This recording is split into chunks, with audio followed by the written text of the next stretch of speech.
Hi friends, வாங்க இன்றைக்கி double beans biryani எப்படி பண்ணலான்னு பார்க்கலாம். அதுக்கு ஒரு குக்கர் வச்சு 1 ஸ்பூன் நெய்யும் 1 ஸ்பூன் எண்ணெயும் ஊற்றிட்டு மசாலா ஐட்டம்ஸ்லாம் அதில் பிரியாணி மசாலா ஐட்டம்ஸ் போட்டுக்கோங்க. இதில் 4 வெங்காயம், காரத்துக்கு பச்சை மிளகா மட்டும் சேர்த்து நல்லா ஃப்ரை பண்ணிக்கோங்க. நான் இதில் ஒரு 6 பச்சை மிளகா போட்டிருக்கேன். 2 ஸ்பூன் இஞ்சி பூண்டு பேஸ்ட் போட்டு இதையும் நல்லா வதக்கிக்கோங்க. மிளகாத்தூள் கம்மியாக போட்டு செய்ய போகிறோம். பச்சை மிளகா மட்டும் போட்டு செஞ்சால் டேஸ்ட் நல்லாயிருக்குங்க. இது நல்லா வதங்கினதுக்கப்புறமா இதில் தக்காளி, புதினா, கொத்தமல்லி இது எல்லாத்தையும் சேர்த்து இதையும் நல்லா வதக்கிக்கோங்க. இதெல்லாம் சேர்த்து நல்லா வதங்கி வரணும்.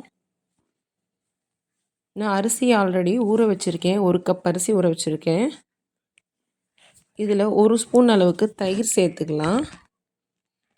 தயிர் சேர்த்துட்டு இதையும் நல்லா வதக்கிடுங்க.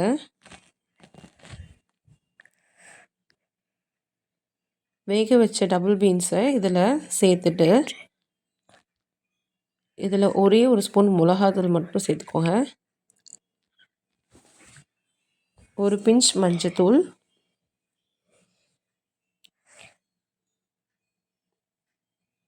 ஊற வச்சிருக்கேன் அரிசி, இதையும் அது கூட இப்போ சேர்த்துக்கலாம்.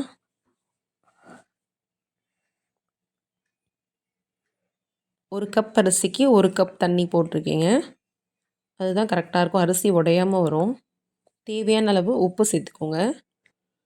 இது எல்லாத்தையும் மெதுவாக கிளறி விடுங்க. அரிசி உடையாமல் கிளறி விடுங்க. நான் அரிசியை 1 மணி நேரம் ஊற வச்சுருந்தேன். நல்லா ஊறிச்சுன்னா அரிசி பெருசாக வரும்.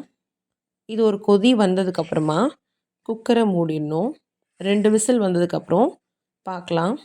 பாருங்கள், டபுள் பீன்ஸ் பிரியாணி அரிசி உடையாமல் நல்லா பளபளன்னு வந்திருக்கு.